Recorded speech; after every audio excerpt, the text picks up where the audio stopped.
Boa noite, senhoras, boa noite, senhores. Agradeço a presença de todos, né, no nosso encontro pós-chuva, né, que agora já dá para a gente marcar, a exemplo dos estados do norte, né, nosso encontro será antes ou depois da chuva. Então, o nosso pós-chuva. Antes de iniciar o nosso encontro, quero deixar bastante claro, né, que eu não tenho nem competência, nem pretensão de esgotar o assunto locação aqui com vocês. Primeiro, confesso, por falta de competência. Segundo, por tempo. Um tema bastante longo que mereceria várias horas de dedicação para que a gente tivesse capacidade de esgotar esse tema. Mas naquilo que a gente puder resolver, puder falar alguma coisa, com certeza a gente vai passar alguma coisa da nossa experiência, né? Toda palestra, e eu acho que já fiz um comentário semelhante, né, ou outros palestrantes também, a grande dificuldade do palestrante são os primeiros minutos, que é prender a atenção de quem está ouvindo. Se eu fosse um camarada bonito, novo, etc., cantor, talvez não dependesse disso. Mas, como não temos esses atributos, então a gente vai fazer um exercício mental para ver se eu consigo prender a atenção de todos e vocês aguentem aí os 40, 50 minutos de palestra sem muita gente ir embora. Então, a primeira dessa tentativa é dizer o seguinte, né? Eu posso ter uma fiança num contrato verbal?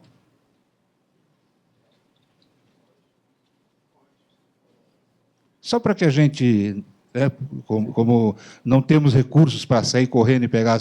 Quem acha que pode, fica com a mão abaixada. Quem acha que não pode, levanta a mão. Contei, deu 38 a favor, que não pode, e 35 contra. Contei rápido, eu tenho uma memória fotográfica, né? Então, parece que não pode, né? Puxa vida.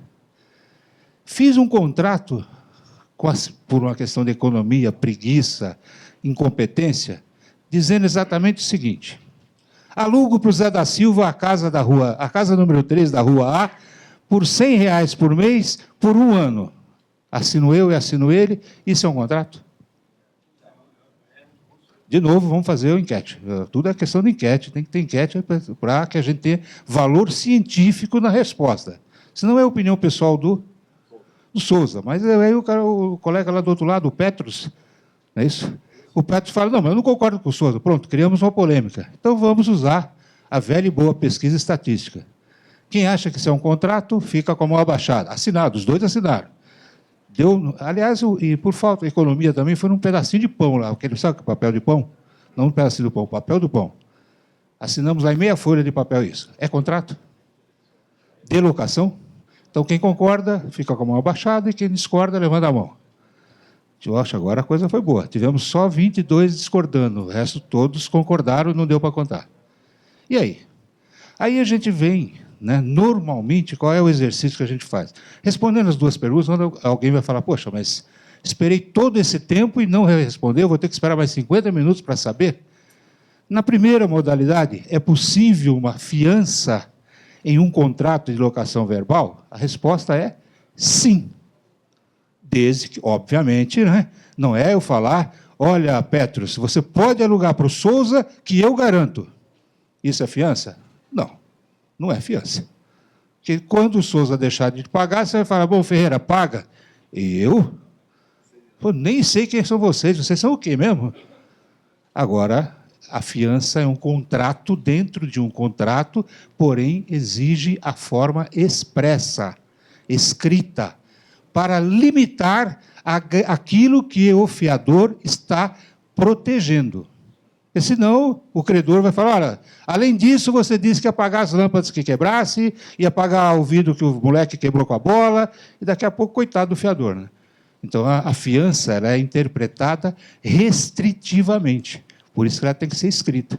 Garanto o pagamento do aluguel. Garanto troca de vidro? Não, só o pagamento do aluguel. Ok?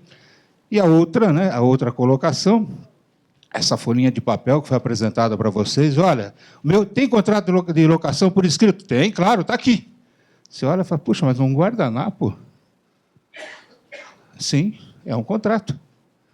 Mas e a lei? O que diz a lei? O que diz a lei, que é a nossa mestra, a linha mestra, para regular as relações jurídicas que nascem a partir do momento que alguém se dispõe a transferir temporariamente parte dos seus direitos de propriedade, na verdade, 2/3 dos direitos de propriedade, que todo aquele que é proprietário, ele tem o direito de usar, gozar e dispor das coisas.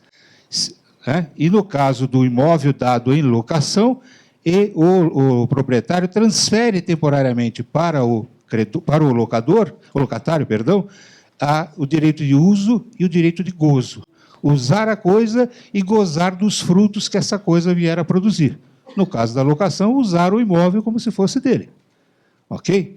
Então, o contrato de locação, fundamentalmente, é isso. Aí vocês olham aquele pedaço de papel que o proprietário disse ser um contrato de locação e fala: Souza, você é especialista na área de imobiliária, né? Esse contrato é bom? E mostra isso para vocês começam a tremer, né? Fala, puxa, quem foi que fez isso? Espero que você não tenha pago para alguém fazer isso, né? Que aí era só o que faltava, né? Mas isso é um contrato. Poxa, mas aquele monte de cláusula, se quebrar o vidro, se não sei o quê, se entregar a chave, onde é que entra? Se pagar atrasado, onde é que entra?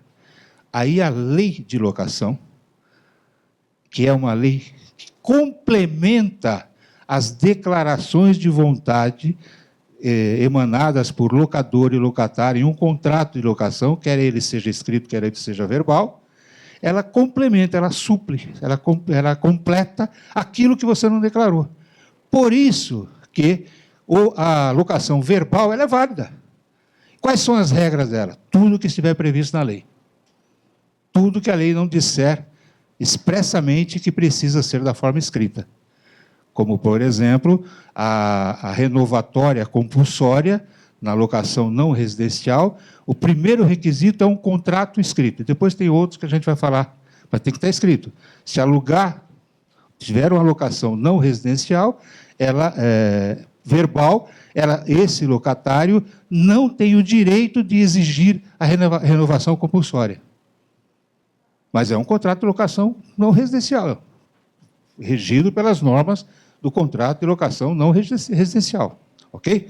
Bom, então vamos lá. Feita essa introdução, consegui pelo menos que dos quase 100 presentes, uns 2 prestassem atenção em mim, então vamos lá. Primeira condição, e eu sempre coloco isso, até como regra, até na academia eu recomendo meus alunos que façam isso, vai estudar alguma coisa, não sabe o que é, pergunta para quem sabe. Regra básica. Não sabe o que é, pergunta para quem sabe, você não vai perder tempo. E os dicionaristas, aqueles que escrevem dicionário, têm a mania de saber tudo, né? Pergunta o que é dor de cabeça, ele responde o que é, o que provoca. E o dicionarista diz que locação, né, ou locar, que é o vocábulo, né, o verbo, né, é conceder a outrem por certo tempo, mediante pagamento, o uso e fruição, usar e gozar da propriedade, né, de algo. Quer seja um bem imóvel, quer seja um bem imóvel, pode ser fruto dessa locação que nós procuramos. Como o verbo locar, ele é plurívoco, ele tem vários significados, então ele tem lá uma locação como termo jurídico, que é o que nos interessa também, né, que é um contrato pelo qual uma das partes cede à outra o uso e o gozo do imóvel ou do móvel, né, que é geralmente urbano, ou se compromete a lhe fornecer serviço por prazo certo ou determinado mediante pagamento e certa quantia. Então, meus colegas, primeiras regrinhas que a gente tem que analisar, né? Se estamos falando de locação, alguém tem que ter permitido que um outro alguém utilize alguma coisa, e essa pessoa que vai utilizar, ela tem que ter um dispêndio, ela tem que pagar. Ah, mas eu moro lá e não pago nada. Então você não tem um contrato de locação, nem essa relação jurídica será regida pela lei de locação. Na verdade, nós temos um contrato de comodato, que é a cessão de coisa a título não oneroso, com prazo para devolução, ou não, eventualmente. Tá? Então, o resto em topografia, locar, é demarcar, é mostrar, né? Locação ainda pode ser onde faz a filmagem, vai por aí afora, mas coisas que não são pertinentes ao nosso encontro. Mas, fundamentalmente, a locação é isso, é ceder a alguém o direito de uso e fruição da coisa por um certo tempo, mediante pagamento. Aí nós temos uma locação, é a locação que nos interessa. Tá? Bom, o que pode ser dado em locação? vimos que bens móveis e imóveis. No caso dos bens imóveis, né, nós temos uma divisão aí, né? Eles podem ser, essa alocação pode ser residencial ou não residencial, que é a alocação, a não residencial, a alocação destinada ao comércio, à indústria, etc., né?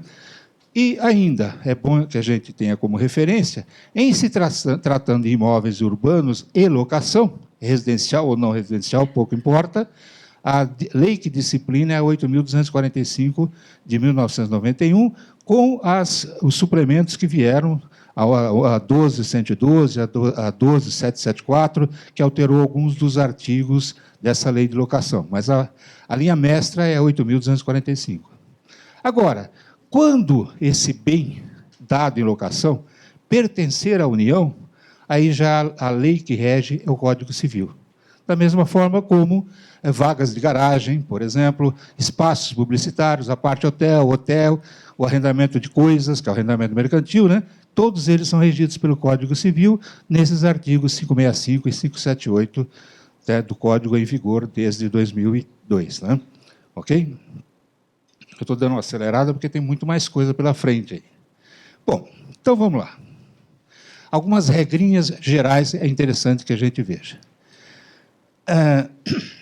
Contrato de locação obrigatoriamente tem que ser escrito?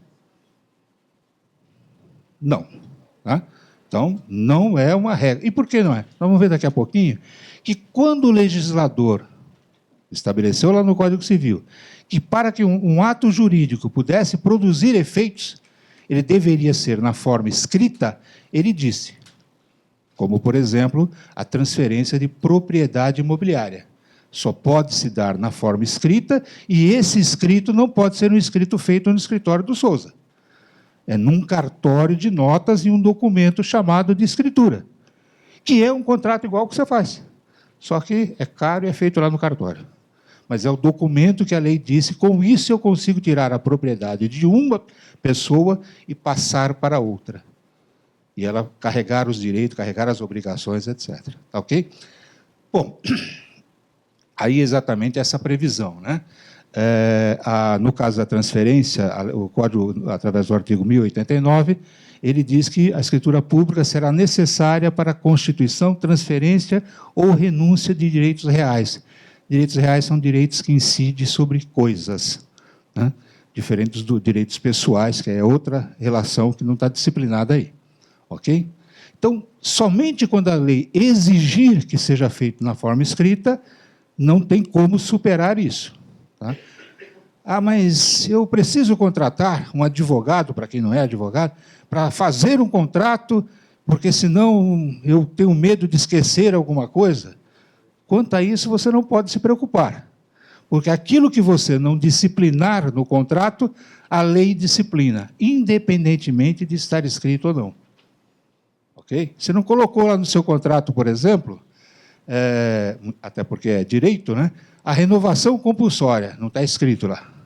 Ah, mas será que eu tenho direito disso? Tem, porque a lei diz, olha, terá direito se você preencher tais e quais condições. Então, não tem que estar escrito, não reclame estar escrito.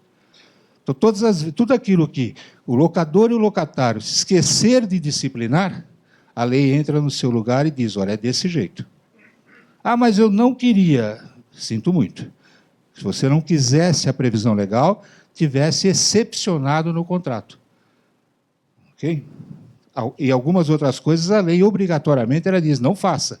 Como, por exemplo, cobrar o aluguel adiantado, antecipado, em qualquer modalidade. Ela só diz duas únicas situações que o locador pode fazer isso. Se ele fizer diferente, ou fora dessas duas situações, ele comete um crime. Está escrito na lei. Tá? Ok? E é a norma que vai vigorar. Bom, já falamos, né, que todas as vezes que ou não existir um contrato, ou esse contrato for omisso quanto a alguma coisa, a lei de locação ela entra no lugar e diz, a regra é esta. É deste jeito que vai funcionar a relação jurídica entre vocês.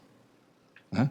Porque toda lei, né, se nós nos lembrarmos aí do que já ouvimos, né, toda lei ela vem para disciplinar constituindo ou exigindo posturas ou determinando procedimentos para que a gente não troque tapas, né? Para que a gente saia daquela idade medieval de que era o direito da força e agora nós vivemos a força do direito. Então, a lei do mais forte hoje, não, a lei da lei. Ok? Então, por isso que o contrato diz, mas, por exemplo, digamos que o locador, né, muito senhor de si, né, como a gente escuta muito por aí, dono da razão, chega lá no inquilino, não gostei da sua cara, quero que você vá embora. Poxa, mas pode? Eu sou o dono, eu posso tudo. Se não houvesse a lei, talvez ele pudesse fazer isso, usar força, etc. Mas como existe a lei, caso ele faça isso, a lei até vai dizer quanto é que vai custar para ele dizer que é macho realmente. Quer ser macho, tá bom, pague a conta. Tudo bem. Simples assim. Né? Alugo comercialmente para o Souza e digo, não vou te dar o direito à renovação. Porque eu sou o dono, mas não quero mais ver você aqui. Eu aguentei vocês 5 anos aqui, poxa. Daí ele fala, tá, ok, não vou brigar com você. Você vai pagar o que você vai me causar de prejuízo. Simples assim. É seu direito fazer isso. Só que é o meu ser indenizado. E acabou o problema, não é isso? Voltemos. Outra coisa, né, que a gente normalmente não observa. A solidariedade é um instituto jurídico que diz que, se 2 pessoas forem credoras, qualquer um deles pode exigir do devedor a totalidade do crédito. Diz também a mesma lei que, se 2 pessoas forem devedores solidários, todos os 2, ou os 10, tanto faz a quantidade, devem a integralidade da dívida. Não quer dizer que o credor pode cobrar 2 vezes. O credor só tem direito a um crédito, mas ele escolhe. Acho que o Souza vai ter condição de pagar, então paga a Souza. Mas e o Petros? O problema do Souza é do Petros, não é meu. Eu vou receber. Ok? A lei de locação, ela traz essa garantia e essa obrigação também, lá no artigo 2º, já dizendo, havendo 2 ou mais locadores ou locatários, são solidários. Se credores, cada um deles individualmente tem o direito de exigir a totalidade da dívida. E depois, obviamente, vai se entender com o outro. Né? Esse devedor, o credor escolhe. Aquele que tiver cara de tem grana, você paga tudo. Mas eu só devo metade. Esse é o problema seu, de vocês 2, não é problema meu. Eu quero o meu, total. É uma situação bastante interessante, tá? Que nem sempre a gente observa essa situação ao tratar de um contrato, ao discutir um contrato. Mas é previsão legal. Mas, olha, isso aqui não está escrito no contrato. Puxa, eu nem sabia disso, eu não coloco isso no meu contrato. Não tem problema nenhum. A lei olhou para o contrato que o Souza acabou de fazer e falou, Souza, você não registrou a solidariedade. Então, a regra é essa. Mas o Souza poderia excluir a solidariedade? Sim. Salvo disposição em contrário. Se no contrato, no momento que eu estiver contratando com, vou usar você como exemplo, com o Souza, falar, Souza, mas escuta, eu só devo metade, tá? Então, não sou solidário do Carneluto. Não sou solidário, sou devedor solidário. Eu só devo metade. Nós 2 estamos juntos assinando um contrato como locatários, mas eu devo 50%. Eu não sou solidário, expressamente tem que constar, salvo disposição em contrário. Não falou nada, porque ignorou, ou porque quis economizar, ou porque foi esperto. Essa é a regra. Devedores solidários ou credores solidários. Ok? Bom, não esquecendo, então, se a locação que pode ser firmada por qualquer prazo, pode fazer uma locação de um dia? Não deve, mas pode. Vai ser um bruto no trabalho. Deu 24 horas, acabou a locação. É melhor pensar, então, na locação por temporada. Mas pode fazer. O cuidado que tem que se ter é que, se a locação for de 10 ou mais anos de duração, o cônjuge deverá anuir, sob pena de o cônjuge, não concordando, ele exigir o rompimento do contrato. Então, cuidado a ser tomado só quanto à locação, o prazo de locação. Ainda com relação a prazo de locação, na locação residencial, A gente escuta um monte de vezes, né? Tem que ser de 30 meses. E por que tem que ser de 30 meses? Quem arrisca um palpite aí? Temos que correr com o microfone. Hã?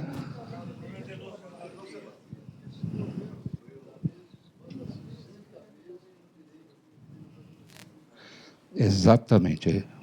Na verdade, a gente tem que interpretar e tentar entender qual foi a intenção do legislador. Na alocação de 30 meses, foi procurar dar para o locatário uma certa estabilidade para que ele se organize em termos de vida profissional, escolar, etc. Tá? Na alocação por prazo determinado inferior a 30 meses, e aí normalmente se vê como um interesse do locatário, mas não havendo a devolução ao término do prazo contratado, esse contrato se passa a ser prorrogado por prazo indeterminado, não podendo ser rescindido antes de 60 meses. Ou o que faltar para completar 60. Não, 65 anos. É isso? Não, 5 anos. Não, 5 anos. 5 anos. É previsão do legislador. Mas aí qual é a relação, qual é a proteção que se quis dar neste caso? Né? Evitar que o locador, porque aí o código diz o seguinte: o locador, no caso da não residencial de 30 ou mais meses, ou mais prazo, ela só pode ser retomada ao cabo do prazo pactuado. O locador não pode, no mês seguinte, falar: olha, eu quero minha casa de volta. Ele pode até querer. Se ele quiser indenizar, pode ser até um bom negócio para o locatário. Mas quero porque quero e não vou te pagar nada, sem chance. O inverso é verdadeiro quando a locação for de prazo inferior.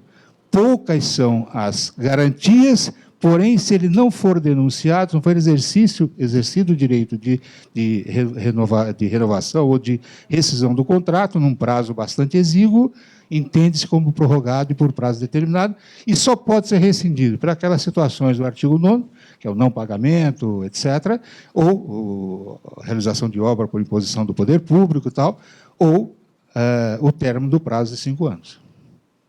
Puxa, mas aí é ruim para mim? Sim, claro que é. Mas é a previsão legal. Mas não está escrito no contrato isso.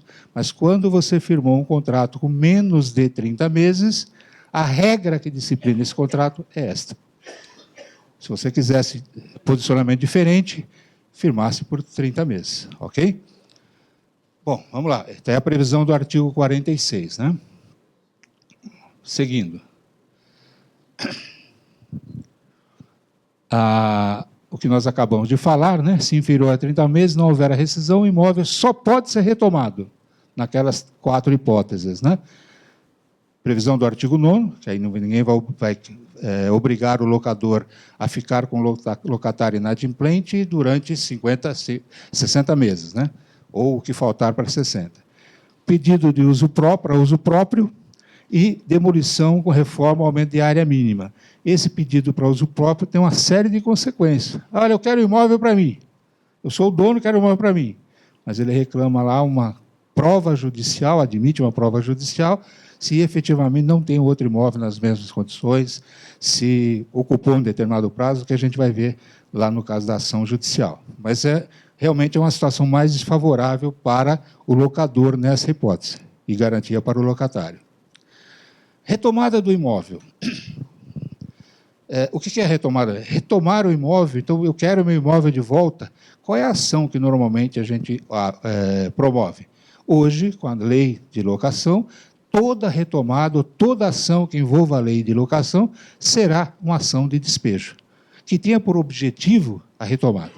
Ou por denúncia cheia, que é falta de pagamento, descumprimento de alguma cláusula contratual, ou por denúncia vazia. Quero o imóvel porque tenho o direito de pedir o imóvel de volta. Como, por exemplo, terminou os 30 meses de locação, o inquilino não devolve voluntariamente o imóvel, você vai entrar com uma ação de despejo com denúncia vazia. Quero porque terminou o contrato, acabou. Não tem que justificar por que eu quero, ok? Então, a ação será sempre de despejo. O locatário pode denunciar a locação? Pode. Pré-aviso de 30 dias ou indeniza esses 30 dias, naquelas situações de prazo determinado, né? Alienação do imóvel, não esquecendo, né, que dependendo, e normalmente se coloca essa cláusula, se houver a alienação do imóvel, o adquirente será obrigado a cumprir o contrato e vai por aí afora. É uma garantia para o... mas eu não quero colocar para o inquilino, não quero colocar essa cláusula. Vale como parâmetro até aquela cláusula no contrato de compra e venda, em que diz que o vendedor não se responsabiliza pelos vícios redibitórios, né? Então, saímos lá para o contrato de compra e venda, que vocês atuam também, e se tiver lá essa cláusula, vocês fazem o negócio? O vício redibitório, né? Os vícios redibitórios são aqueles em que o imóvel retoma para o verdadeiro dono. Quer dizer, está uma declaração ali inequívoca que ou ele não é o proprietário, ou ele acha que deve ser aquele o imóvel dele. Quer dizer, com uma certeza bastante grande para você investir no imóvel. Então, é o tipo de cláusula que, se inserir no contrato, fuja, né? Aqui é a mesma coisa, essa previsão, né? Ok? Locação, ela ocorre ou ela nasce de um contrato. E todo contrato pode ser desfeito através de um distrato, né? Sempre. Ok? Foi revisto, mas não faltou um S aí. Tá? O outro foi revisto, acho que na cópia não saiu. Então, como todo contrato, né, a locação pode ser desfeita por mútuo acordo. Poxa, mas está previsto que era de 30 meses, está previsto que era de 60 meses, mas senta locador e locatório, vamos acabar com esse contrato? Vamos, ok. Solução russomano, né? Está bom para ambas as partes, ok. Não produz nenhum efeito além daquilo que for pactuado, até porque o distrato também é um contrato. E como não tem bens ou valores ou direitos indisponíveis, os direitos indisponíveis é aqueles que não podem ser negociados. Por exemplo, eu não posso fazer um contrato com o Sousa que tenha como objeto saúde, vida, porque são direitos indisponíveis. Tá? As outras coisas, principalmente de ordem patrimonial, pode vender, comprar, dar de graça, pode fazer o que bem entender, porque são direitos disponíveis. Tá? Ok? Existe uma regra com relação aos bens patrimoniais, que foge um pouquinho do nosso enfoque, né? Mas, para que não fique uma pergunta sem resposta, sempre que houver um conflito entre o interesse privado e o interesse coletivo, vai prevalecer o coletivo. Então, um projeto de arruamento, por exemplo, que passe pela casa do Sousa, uma mansão de 400 anos, referência na cidade, etc., e o projeto é para botar a casa no chão. Aí o Sousa entra lá com todos os recursos possíveis, dizendo, olha, isso aqui é do meu qualquer coisa, avô, né, tradição da família, tem ouro aqui, sinto muito, vai para o chão.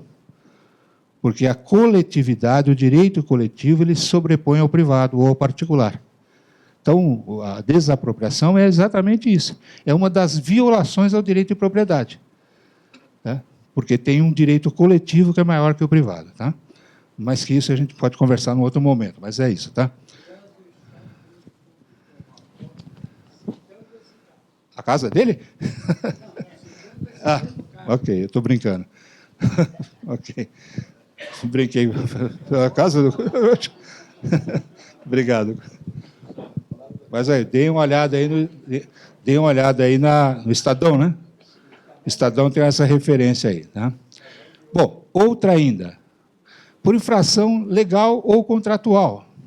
Por exemplo, uma destinação do imóvel de forma diversa daquilo que é a origem dele, daquilo que era a destinação legal dele. Pode justificar o rompimento do contrato. Ou até uma disposição contratual. Não pode receber parente.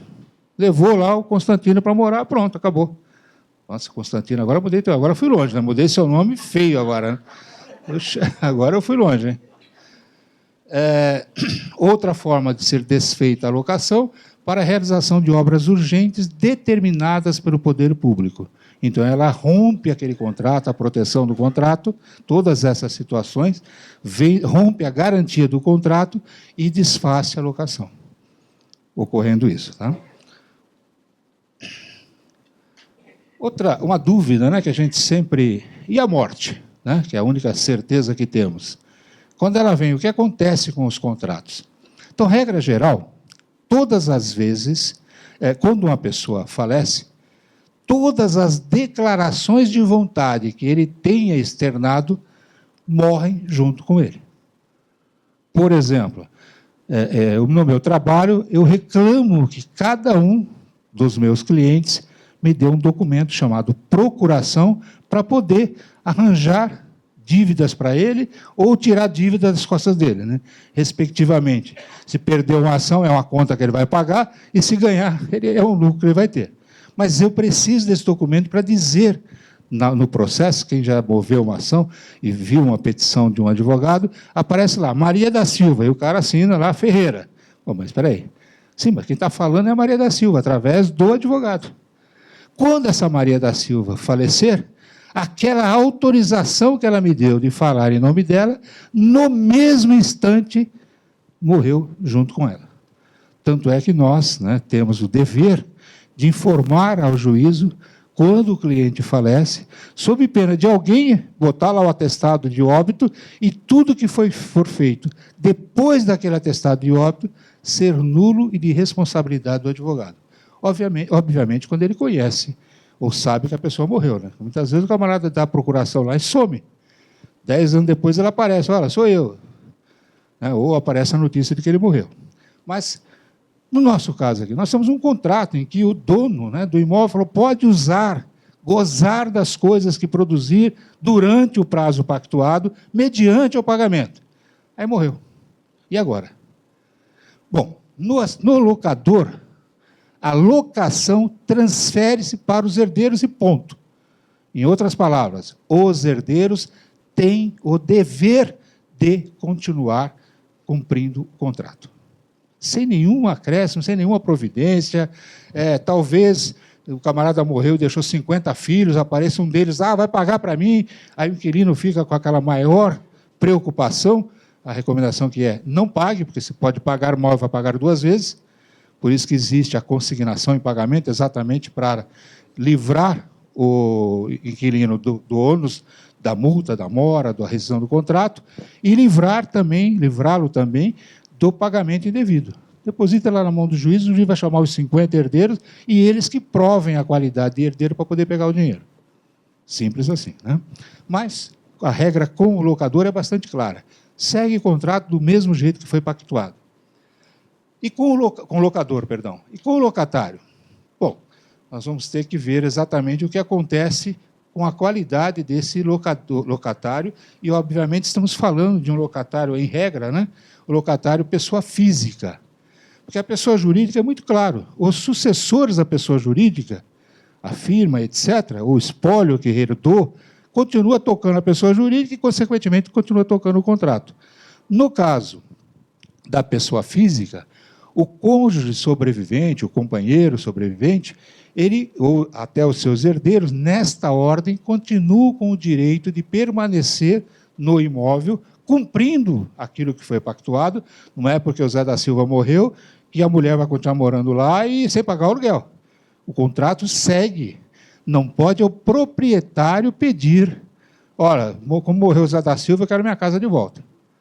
Você não trabalha, os seus filhos não trabalham, alguém há de pagar. Se não pagar, ok. Vai promover aí a ação de despejo por falta de pagamento, simples assim.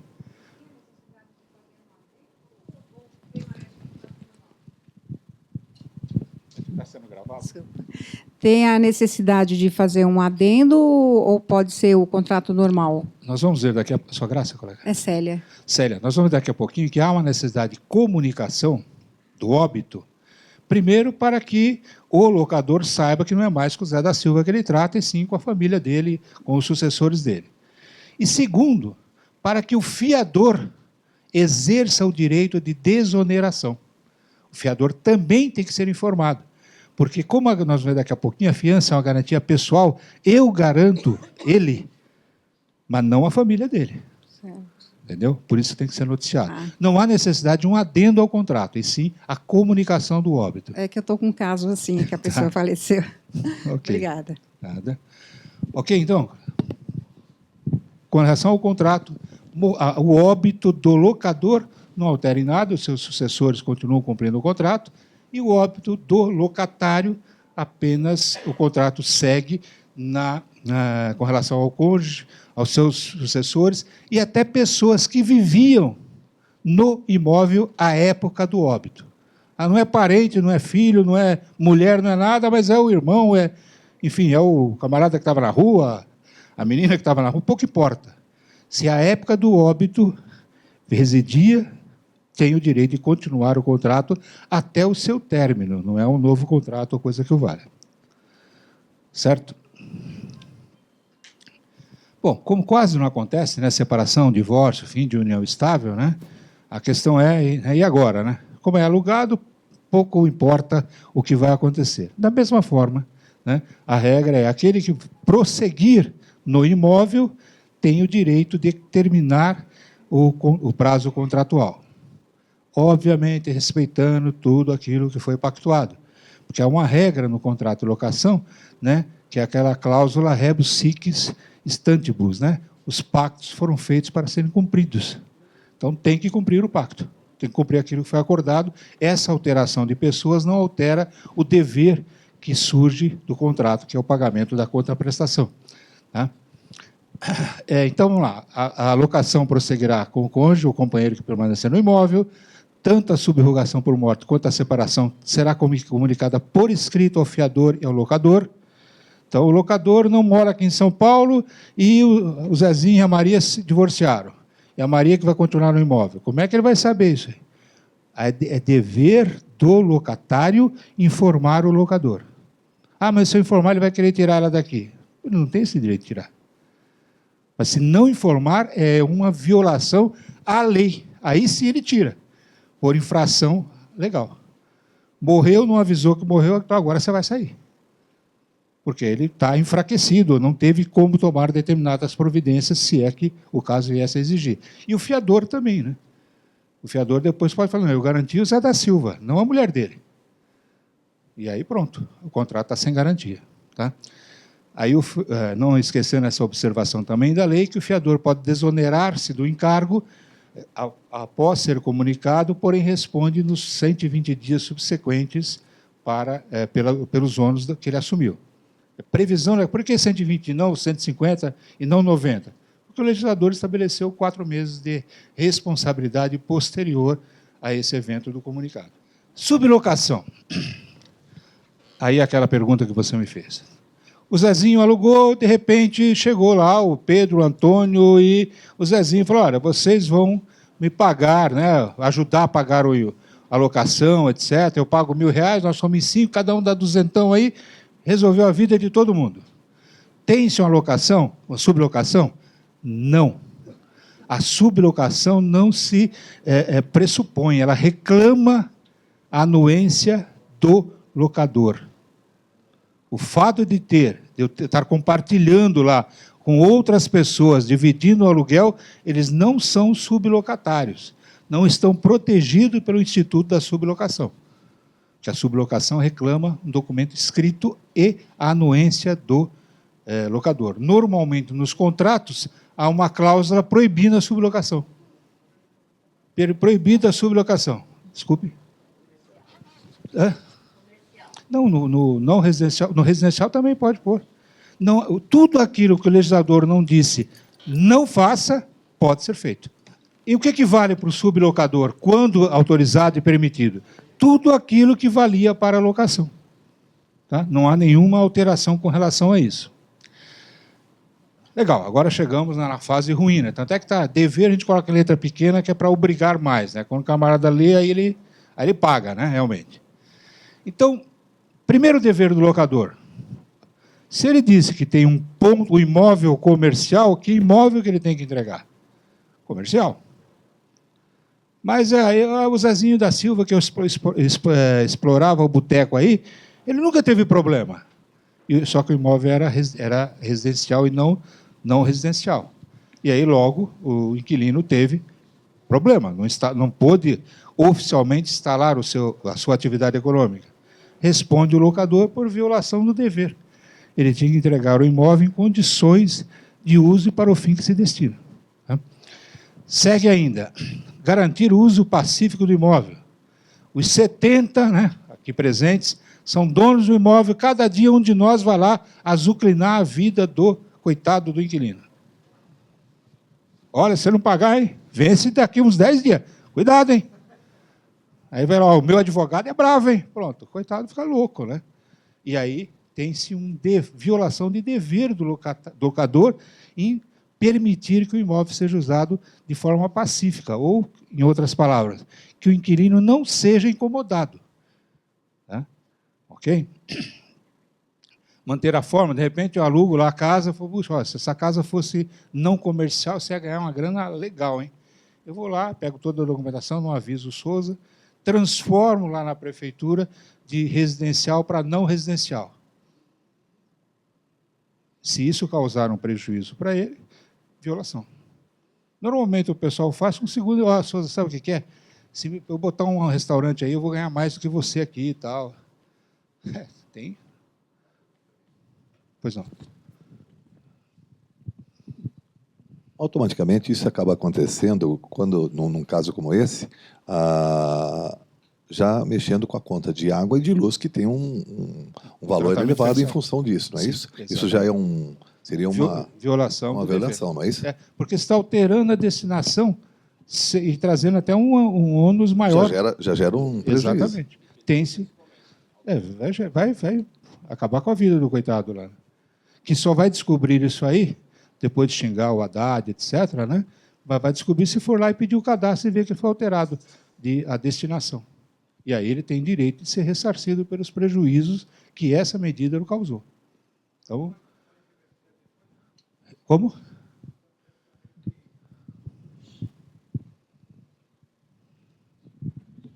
Como o senhor disse, né, o locador ele tem que dar condições ao locatário de uso, né, do imóvel. Então, uma delas seria esse cadastramento para ele passar a ser comercial. Aí, depois que ele sair do imóvel, esse cadastramento pode ser revertido? Salvo com reserva na minha informação, porque eu não tive um caso, eu já tive do residencial para o não residencial, o inverso não. Mas se pode o mais, pode o menos. Tem que ter todo um processo. Isso, exatamente. Tá? Mas como transformar é o mais, né? Porque a regra é o imóvel é residencial. Alguns, por natureza, já nascem não residencial, mas a regra é que todo imóvel é residencial.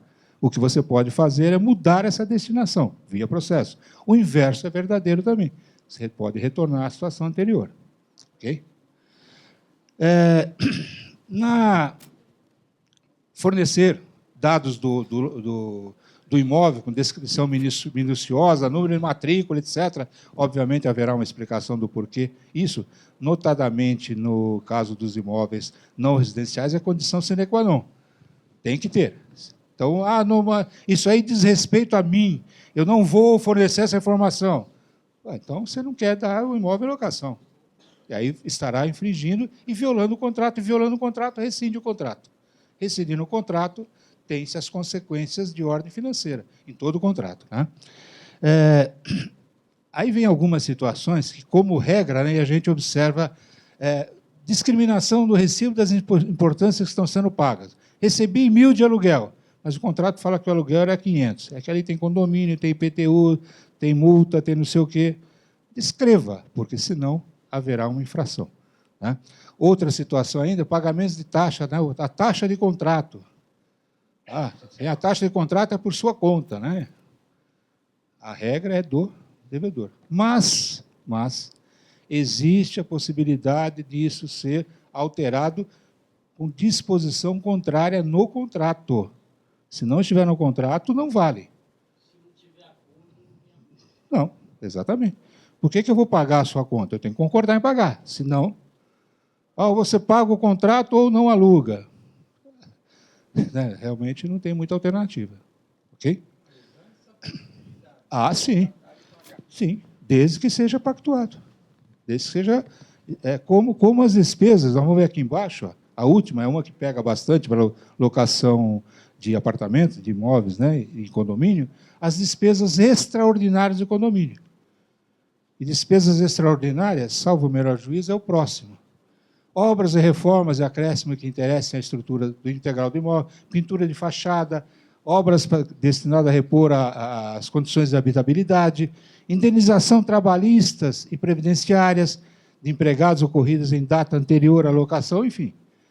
Todas, a decoração e paisagismo de partes comuns são despesas extraordinárias de responsabilidade do locador, que a passagem do locatário é temporária. Mas e se no contrato tiver a previsão excepcionando isso? Ok, essa é a regra. O que não pode é não existir no contrato, isso claramente, e cobrar do inquilino. O fundo reserva, por exemplo. Para quem que é o fundo de reserva?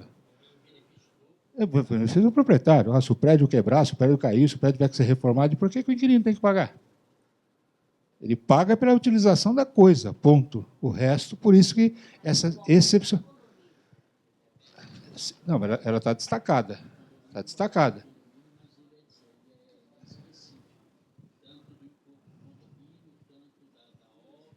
Sim, porque é responsabilidade do titular, do proprietário. Ah, mas o meu inquilino paga tudo. Sim, dá uma olhada no contrato se não está escrito isso. Se não estiver, o dia que ele falar, não vou pagar, você vai ter que falar, tá bom, só isso. Nada mais que isso. Porque ele está exercendo o direito dele. Não tente cobrar, porque existe um crime que é cobrar qualquer coisa diferente de aluguel e encargos da locação. Isso é encargos do proprietário. Exigiu, cometeu o crime. Olha até onde vai a brincadeira, né? Deveres do locatário. Bom, obviamente, o primeiro, pagar pontualmente aluguel e encargos. Cuidado com esse pagar, porque quanto às prestações, ela reclama um cuidado excepcional. Qual seja? De estabelecer onde a prestação deve ser cumprida, onde o devedor vai se desobrigar. Então, se quer que a prestação seja paga na imobiliária, especifique isso. Se quer que a prestação seja paga via boleto, especifique isso. Se quer que esse boleto seja pago até às 16 horas no horário bancário, também especifique. Porque não prevendo onde pagar, o locatário pagará R$1.000 todo dia 10. Esse pagamento deve ser buscado pelo locador na residência do locatário. Então, dia 10, o camarada, hoje é dia 11, não me pagou, caramba, que caloteiro. Você que não foi cobrar. Você não tem nem o direito de chamar de caloteiro, foi você que não foi cobrar. Hoje, dia 11, ele te deve, salvos, porque ele teria que entrar com ação para pagar você. Tá? Mas cuidado então com isso. Meu boleto é até às 16 horas, coloque lá, porque nós temos a internet até às 23h59. Então, se você só quer receber no horário bancário, especifique no horário bancário, porque a autenticação diz o horário que foi pago. E aí aquele pagamento feriu uma norma contratual. Então, cuidado com relação a a condição do pagamento. Né? Outra coisa, ele deve servir-se, então ele deve observar pontualmente o pagamento e da forma que foi combinada para pagar. Todo dia 10 até o horário bancário você paga na imobiliária. Ok. Todo dia 10 até o horário bancário ele tem que chegar lá e pagar na imobiliária. Tá? Cuidado, só o maior... Pois não?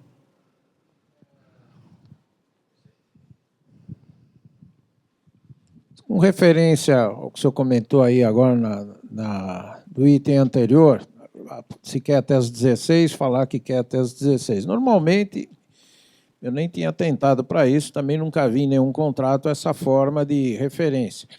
Mas se coloca que o pagamento será feito no dia tal, em alguns casos, na conta corrente ou na conta tal da pessoa tal, ou do administrador ou do locador.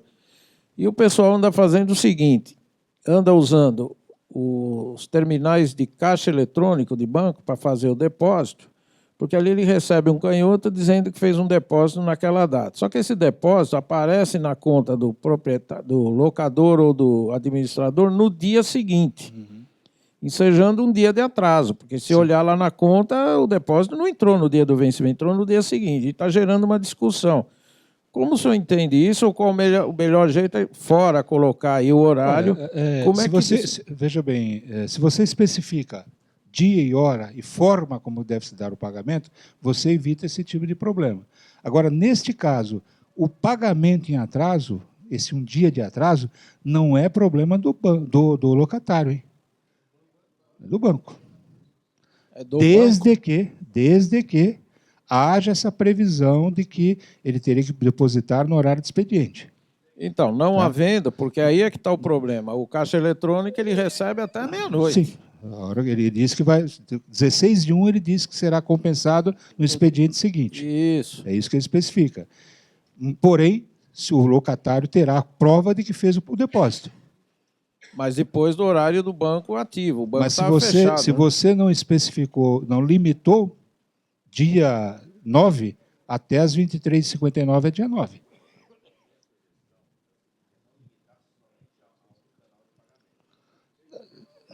Olha, cada... Repetindo, a minha sugestão é não limitar-se somente a um canal de pagamento. Porque se você, de repente, está programado para você fazer um depósito, né, e, de repente, por uma questão alheio à vontade da pessoa, deu errado, você entende? Ele tem outra opção que ele possa fazer. Veja, eu penso assim, aí eu acho que limitar cada isso situação, é muito, cada muito caso em complicado. particular vai reclamar uma providência. Porque a gente tem que tomar cuidado e tomar providência com relação às regras gerais. Sim. Uma delas é, se este que o colega está colocando é um problema sério, ele deve evitar a possibilidade de que isso aconteça. Dizendo, por exemplo, que não se aceita depósito expresso em caixa eletrônico. Pronto, você resolveu o problema. Tá? Ok? É uma providência, só que tem que estar escrito. Pois não, senhor. No caso do... houve o vencimento do aluguel hoje. Existe alguma coisa de lei que dê alguma tolerância? Existe alguma coisa determinada como tolerância? Ou não? Não. Não, se não houver previsão contratual. Se não existir previsão contratual, dia 9 é dia 9. Então, se os contratantes estabelecerem uma regra, tolerância de um dia, de 2 dias, etc., primeiro que ele vai acabar mudando a data de vencimento do contrato, para esses 2 dias depois. Mas tem que haver previsão. Na legislação não há essa previsão de tolerância de pagamento. O que normalmente a gente observa ainda, e talvez a preocupação do colega lá, imagine aquela situação, eu estou enforcado contando com aquele dinheiro que vai entrar, e o camarada deposita lá em dinheiro até, só que é 5 horas da tarde, e aí eu não consigo pagar a minha conta. Aí, só um minutinho, olho lá no meu extrato, né, e vejo que não tem o depósito, né, porque não foi acreditado ainda. Aí passo a mão no telefone e ligo, Souza, você é um caloteiro. Aí o Souza, por quê? Você não me pagou. Eu paguei e tenho o recibo. E aí pronto, você acaba de ganhar, né, direito de responder uma ação de danos morais, porque ele pagou tempestivamente e o contrato não tinha previsão nenhuma para esse incidente da mortalidade, que é você colocar no envelope dinheiro, imaginar que o cara vai conferir do outro lado lá, não vai tirar 5 para ele, e vai dizer que realmente o envelope estava cheio, como existe também a possibilidade do camarada depositar o envelope vazio. E o banco reclama um tempo para dizer, olha, aquele envelope está vazio. Eu conheço uma empresa que cansou de tomar esse tipo de calote. No fim do mundo aí, todo mundo depositava em dinheiro para ela. Aí saía a mercadoria, ela ia conferir, envelope vazio. Só que a mercadoria já tinha saído. Pois não. Professor, apenas uma observação.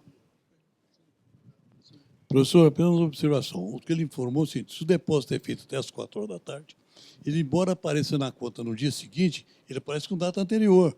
Está certo. A não ser que o depósito seja feito depois das 4 horas. Aí ele realmente está inadimplente um dia. E cabe a multa contratual. Sim, exatamente. Certo. Isso é como regra, porque vai aparecer... Como o colega até chamou a atenção, com a sua graça, colega? Álvaro. O Álvaro chamou a atenção um dado muito importante. Muito embora você tenha um recibo dizendo que você depositou no dia 9, mas a regra do Banco Central para os depósitos em caixa eletrônico é ser feitos fora do expediente bancário, será operacionalizado no primeiro dia útil seguinte. Então, efetivamente, está correta a informação dele e o contrato está em atraso. Já incide as multas contratuais. Porque essa é a regra do Banco Central. Tá? Exatamente.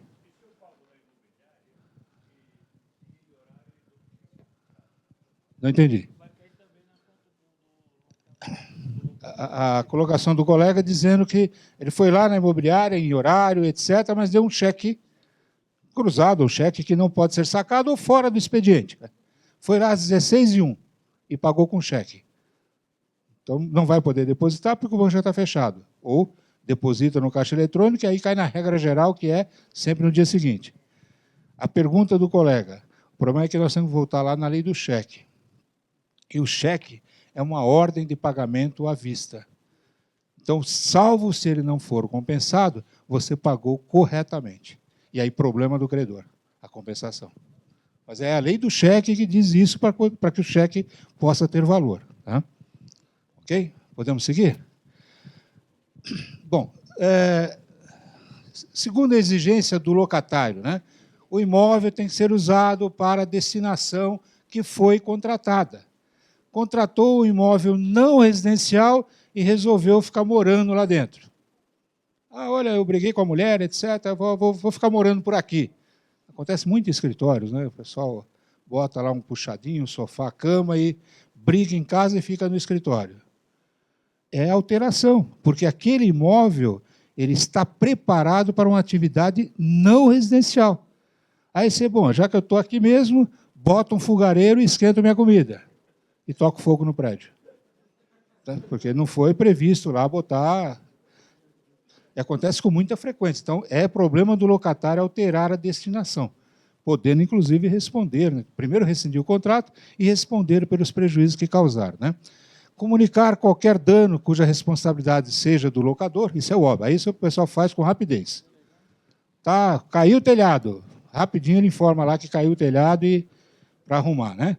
E as outras exigências, né? Não modificar de forma interna ou externa o imóvel, né? Realizar a imediata reparação de danos verificados no imóvel quando for de sua responsabilidade e vai por aí afora. Permitir, né, a vistoria do locador ou de alguém a seu mando, né, realmente é dever do locatário. Mais ainda, que está até no item 9, aí, que é essa previsão, né, pagar prêmio de seguro, pagar despesas ordinárias do condomínio, aquelas despesas que surgem por utilização das coisas comuns. Então, o porteiro, a manutenção do elevador, tem que reformar o elevador. Já não é problema do inquilino. Aí é problema do proprietário. Ok? Salvaguardado, ok, é problema do inquilino. Tá? Se o contrato... Agora, cuidado. Qual a sua graça, colega? Viu, Mônica? Cuidado com a seguinte situação. Meu contrato é padrão. Pega lá contrata alguém para fazer o contrato, ou pega a norma e escreve um contrato bonitinho, com tempo, ou é isso ou é nada. Toma o seguinte cuidado. Mostre para o locatário quais são as obrigações que ele está assumindo, deixando claro essa situação. Olha, se forem reformar o elevador, você paga. Porque se ele falar, não, eu não concordo com isso, então não assina o contrato.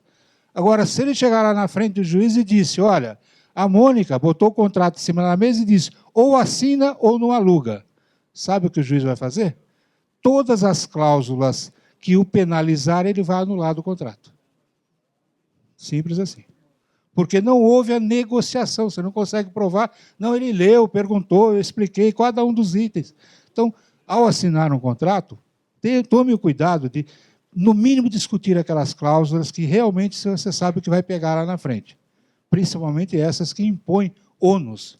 Olha, a lei de locação é uma lei caracterizada por ser supletiva às declarações de vontade. O que quer dizer isso? Tudo aquilo que o legislador, ao criar essa lei, disse, isso eu não quero que mude, ele deixou claro isso na lei. Não pode ser contratado isso. Como, por exemplo, somente agora, com a 12774, de 2012 ou 10, se eu não estou equivocado, que permitiu a renúncia ao direito da revisional. Então, agora pode as partes, normalmente é o inquilino que vai exigir isso, e o locador vai concordar, em que não haja ação revisional. Mas na legislação inicial, a de 91, está escrito que a renúncia a esse direito é nula. A cláusula que disser que não tem direito a revisional de aluguel é uma cláusula nula. Só de 2010, se eu não estou equivocado, a Lei 12.774, que alterou exatamente criou essa possibilidade. Artigo 54A ou qualquer coisa perto disso da lei. Ok? Mas prevalece a declaração de vontade sempre que ela for contrária à previsão da lei. Como essa, por exemplo. O locatário assume todas as despesas ordinárias ou extraordinárias. Ok, isso é o que ele quer contratar, essa será a regra. Não está escrito isso no contrato. Ordinária do locatário, extraordinária do locador. Ok? Bom, vamos lá. Direito de preferência. Eu estou agora acelerando mesmo, porque ainda tem algumas coisas bastante importantes. O que é o direito de preferência, né? Se o locador quiser vender o imóvel, primeiro ele tem que oferecer para o locatário, especificando, por escrito, obviamente, quanto, quando, como ele quer vender o imóvel. Faz o seguinte, faz uma carta para o locatário, olha, fala que você quer 1 milhão, né? Que ele não vai ter para pagar mesmo. E tudo bem, e aí a gente negocia aqui entre nós, né? Até porque se botar 1 milhão vai dar um bruta do imposto, vamos colocar uns 100 só. Faça isso, que quando o inquilino, que tem 6 meses para ser curioso, ir lá no cartório e pedir, né, uma cópia dessa escritura ou a cópia da matrícula, ele reúne lá toda a família, levanta os 100 mil e chega lá para o cartório, olha, eu quero depositar isso aqui que o imóvel é meu. E você avisa o camarada que comprou lá que ele não comprou nada. Viu? Pronto, desfeito o negócio. Simples assim. Até 6 meses.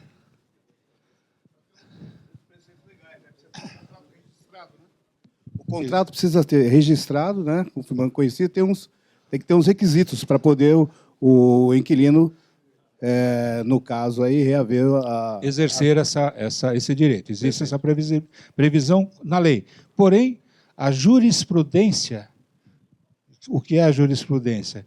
Como os tribunais estão entendendo essa questão, quando levada ao conhecimento deles, já afastou essa necessidade de registro, dizendo que, mesmo o contrato não registrado, assegura esse direito. É a decisão majoritária dos tribunais já. Mas a lei diz, claro, bem correta a observação do colega. Aliás, a lei diz o seguinte, que o contrato tem que ser registrado até 30 dias anterior à transação, para que tenha assegurado esse direito. Agora, conselho, efetivamente, que eu dou. Faça por escrito a informação de venda para que o inquilino exerça o seu direito, com carta registrada ou com uma prova inequívoca de que ele recebeu a correspondência. E torça, se for com carta, com AR, é legal. Mas pode ser até uma comunicação extrajudicial, aí, via cartório de notas. Ah, mas isso custa R$70. Imagine o quanto você vai economizar gastando R$70. Tá?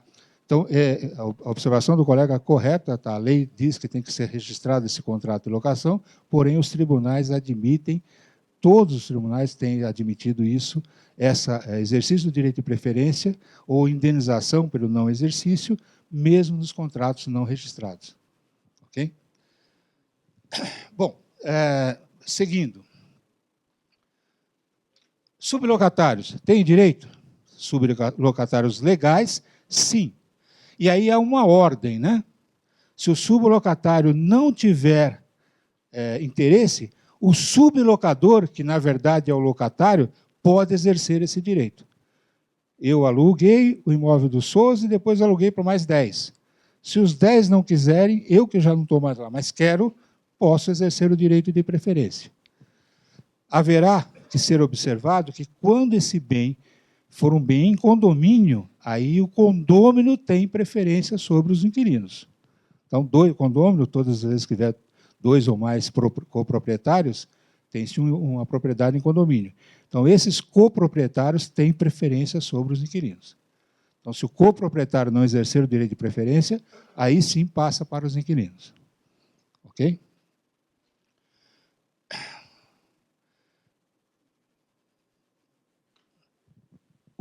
Consequência, né? Quais são essas consequências? Isso que a gente já falou, né? O locatário preterido no seu direito de preferência, ele pode reclamar perdas e danos, depositando o preço e demais despesas do ato de transferência, depositando onde? Lá no cartório de registro de imóvel. Aí haver para si o imóvel locado. Ele vira o dono. Então, cuidado com aquelas escrituras para não pagar um monte de imposto, principalmente do imóvel locado, porque pode ocorrer, você está expondo ou abrindo um flanco para esse ataque. De repente, 1 milhão não me interessa, mas 100 eu quero. E aí pronto, e vai ser 100. E alguém vai ficar no prejuízo. Porque os 900 por fora, aí, azar de quem fez a transação por fora, né? Bom, benfeitorias. É um cuidado que a gente tem com relação a benfeitorias, porque existe a possibilidade de uma benfeitoria implementada no imóvel gerar direito de retenção. Direito de retenção é ficar com o imóvel até ser ressarcido daquilo que gastou. Essas benfeitorias dividem-se em 3 classes, né? As necessárias, as úteis e as voluptuárias, né? Aquelas para melhorar a agradabilidade do imóvel, etc. As necessárias independem da autorização para que gere o direito de retenção e de indenização. Então, caiu o telhado. Eu mandei consertar o telhado e vou ser ressarcido por isso. As úteis só serei ressarcidos se o locador autorizar a realização delas. E as voluptuárias, aquelas voluntárias, aquela piscina que eu coloquei, etc., eu posso retirar essa coisa desde que eu não cause dano ao imóvel. Então, se eu fizer uma piscina no imóvel, fatalmente o dono acaba de ganhar uma piscina. E eu não vou ter direito de retenção, porque se eu tirar a piscina vai ficar um buraco lá. E aí eu danifico o imóvel, ok? Seguindo, então, mais para frente, garantias contratuais, artigo 37 e seguintes, né? Caução, fiança, seguro-fianças e cessão fiduciária, né? A caução pode ser de ações, né? Pode ser de bens móveis ou imóveis. Se for em dinheiro, não pode exceder a 3 valores de aluguéis. E aí, cuidado, porque esses aluguéis não podem ficar com o locador. Tem que ser levado a depósito em uma conta de poupança em nome do locador e do locatário e com movimentação dos dois. Por que isso? Por que essa advertência? Essa previsão está na resolução número 9 da Sociedade Brasileira de Poupança e Empréstimo, né? Porque se ficar na mão do locador, essa garantia pode ser indevidamente utilizada, né, por conta dele, e o locatário tem o prejuízo de não receber os juros, que os juros são dele. Por isso que é uma conta de poupança. E mais ainda, hein, se receber esses aluguéis e não depositar, comete um crime de apropriação indébita. Basta que o locatário reclame. Vai ter que devolver o dinheiro, o contrato segue sem garantia nenhuma, não rescinde o contrato. Vai sem garantia, além de cometer o crime de apropriação.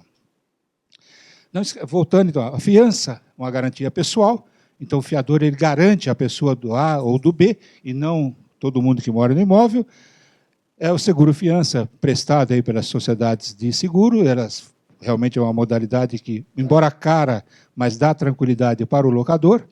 E a cessão fiduciária de cotas de fundo de investimento. O indivíduo vai lá, compra cotas de um determinado fundo e cede em garantia, fidúcia, né, em garantia para o locador até o término da locação. Terminado o término de locação, ele devolve esses títulos. Não se cumpriu tudo. Se ficou algum saldo, ele resgata algumas dessas informações. E, até que o colega pergunte, proibido exigir mais de uma garantia, sob pena de nulidade da garantia. O contrato vai embora. Diga, colega. No contrato de locação, mesmo que haja as garantias de correção lá de poupança na entrega de final, se previsto no contrato que na saída do locatário será reposto em período de moradia, isso é válido? Não. Não? Não, porque mesmo que previsto agora, como cláusula de contrato? Agora há uma disposição legal dizendo como esse dinheiro tem que ser trabalhado. Está nessa resolução aqui, a anterior. O item 3 da resolução 9 da Sociedade Brasileira de Poupança e Empréstimo. Essa é a regra. Essa é uma disposição, esse é um direito indisponível. Ah, mas eu coloquei no contrato. Se for reclamado, essa cláusula não vai permanecer. É isso.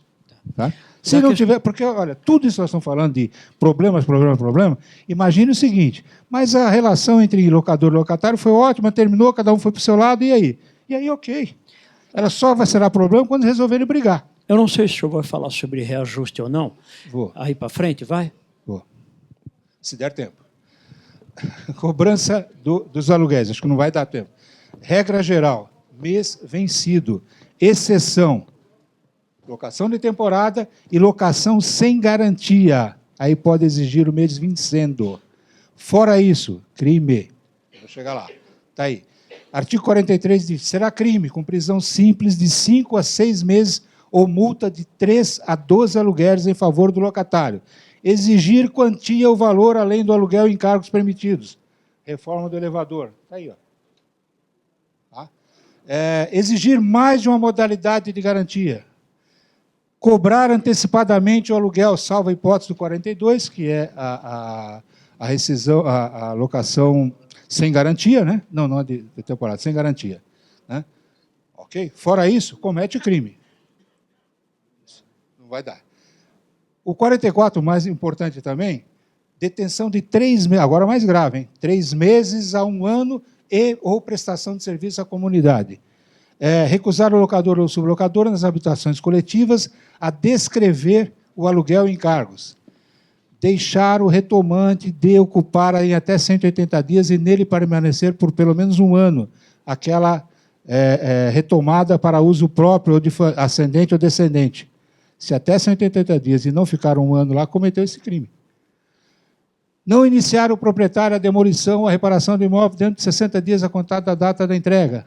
Quero o imóvel porque vou reformá-lo e vou ampliá-lo, etc.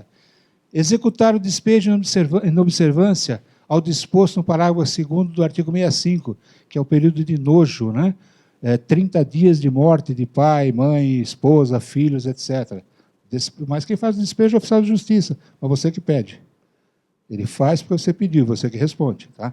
Então, são cuidados com relação a isso. Né?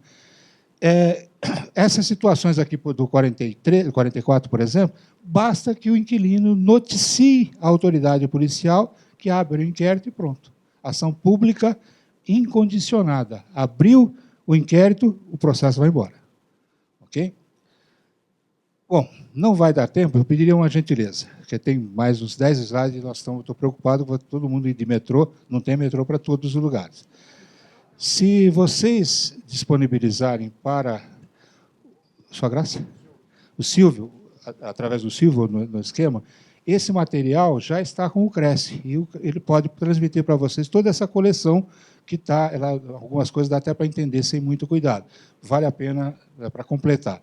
Peço desculpas não ter conseguido concluir, como eu disse no início, realmente era muita coisa para muito pouco tempo e uma matéria bastante extensa. Obrigado pela paciência, obrigado pela presença e até uma próxima.